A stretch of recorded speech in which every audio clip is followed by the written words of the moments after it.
There's a version of the future where AI makes Britain much richer. Productivity goes up, companies become more efficient, the economy gets a nice little boost. Politicians stand behind lecterns and say words like innovation, growth, and world leading until everyone's eyes glaze over. And on paper, it might even be true. AI could help doctors with admin, it could help small businesses do work they couldn't afford to outsource, it could help engineers, accountants, designers, analysts, teachers, councils, call centres, logistics firms, government departments, basically anyone who has ever spent half a day moving information from one box into another box while wondering if this is really what civilization was building towards. So in this video, it's not going to be AI is bad, run for the hills, because that's too simple. The more awkward question is, if AI makes Britain richer, who actually gets the money? Because the country is richer and you are richer are not the same thing. We've already learned that lesson. House prices can go up and most people can feel poorer. GDP can go up and wages can feel stuck. Companies can announce record profits while the person doing the actual work is still checking their bank app 3 days before payday thinking, right, beans it is. So when we hear that AI is going to boost productivity, we need to ask what that really means. Imagine a company has 10 office workers. They write reports, answer emails, process invoices, deal with customers, make spreadsheets, summarize meetings, prepare documents, and occasionally pretend to understand what new internal system has been rolled out that week. Then the company gives them AI tools. Suddenly, those 10 workers can produce the output of maybe 12, 15, or 20 people. That sounds good. But what happens next? There are a few options. The company could say, brilliant, everyone is producing more value, so everyone gets a meaningful pay rise. Lovely. Frame that email, put it in a museum, invite David Attenborough to narrate it, because it's a rare and beautiful thing. Or the company could say, brilliant, we don't need to hire the next 5 people, or we can reduce headcount, or we can keep pay roughly where it is, because the market rate hasn't changed. That last phrase does a lot of heavy lifting. The technology created the possibility, but the power relationship decides who benefits. And that is the real AI story. Not robots marching into the office and stealing your swivel chair. More like your employer saying, good news, this tool saves you 5 hours a week, so we've added 7 hours of extra work. That is less dramatic than a robot apocalypse, but probably more likely. And in its own depressing way, very British. Because productivity does not automatically turn into wages. It can, but it doesn't have to. If a worker becomes more productive, they only capture some of that gain if they have bargaining power. That might mean rare skills. It might mean a strong labour market. It might mean a union. It might mean the ability to leave for a better paid job. It might mean owning part of the business. But if the worker has none of that, then higher productivity can just become higher expectations. Same salary, bigger workload, shinier software. This is where AI fits into a much older British problem.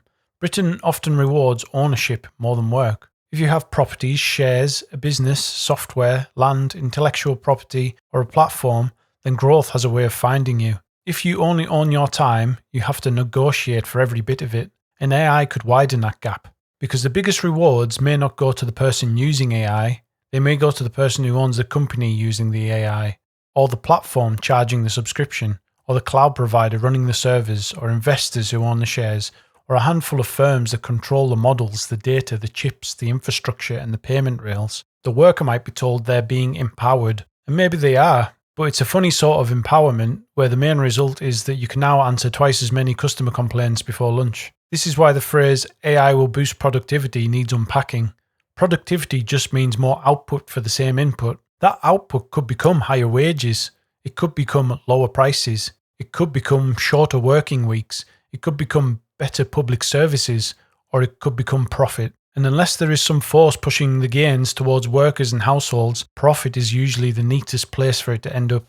Because profit doesn't need persuading, it just sits there with a bucket. This is why the AI will take all the jobs debate can be a bit misleading. Some jobs will be affected, some tasks will disappear, some roles will be reduced, some new jobs will be created. Nobody really knows the exact mix yet, and anyone pretending they do is probably trying to sell either a course or a consulting package. But for many people, the first impact of AI may not be unemployment. It may be work getting less intense, more monitoring, more targets, more output, more dashboards, more automated scoring, more why did this take you 40 minutes when the AI draft only took 40 seconds? You might not lose your job, you might keep it, but with less breathing room. That matters because a job is not just a job title, It is also the pace, the autonomy, the pressure, the skill, the dignity, and the amount of nonsense you have to absorb before 10 a.m. And AI can change all of that without anyone formally announcing that your job has changed. One day you're writing the report. The next day the AI writes the first draft, and your job is to check it, fix it, rewrite the weird bits, make sure it hasn't confidently invented a regulation from 2009, and then take responsibility when someone asks why paragraph 4 sounds like it was written by a haunted LinkedIn post. Congratulations, you haven't been replaced, you've been promoted to a robot babysitter. And this is where the hype often gets ahead of the reality, because AI can save time, but it can also create new work. Checking, correcting, prompting, formatting, explaining, rechecking, apologizing when the clever system has produced something that is technically fluent and completely wrong. So the future might not be humans versus machines, it might be humans cleaning up after machines, while management wonders why the miracle productivity boom hasn't quite landed yet. But let's be fair, AI could genuinely help people. It could remove boring admin from good jobs. It could help small firms compete with bigger ones. It could help people with disabilities work in ways that suits them better. It could help public services process backlogs. It could make some workers more valuable, not less. A builder with better quoting tools, a nurse with less paperwork, a teacher with help preparing materials, a small business owner who can finally make decent marketing without paying an agency $3,000 to use the word solutions 11 times. There is a good version of this, but the good version is not automatic. It depends on the rules around the technology. It depends who owns it. It depends how workplaces use it. It depends whether workers are trained or just monitored. It depends whether time saved becomes life improved or just targets increased. Because a productivity boom can feel very different depending on where you stand. If you own the business, AI might look like margin expansion. If you own shares, it might look like growth. If you own the software platform, it might look like recurring revenue. If you work in the business, it might look like we're restructuring the team. Same technology, different experience. And this is where Britain has to be careful, because we are very good at creating wealth that ordinary people experience mainly as higher costs. We did it with housing. A house became an investment vehicle before it was a home. We did it with parts of the economy where essential services became revenue streams. We did it with the idea that if asset values rise, everyone is somehow better off, even if younger workers are staring at a deposit target that moves away faster than they can save. So, if AI becomes another ownership machine, we should not be surprised when the gains flow upwards. The uncomfortable truth is that most people do not own enough of the things that benefit from technological change. They own their labour, and labour has to fight for its share. That doesn't mean the answer is to smash the robots or ban the software or pretend Britain can opt out while every other country adopts it.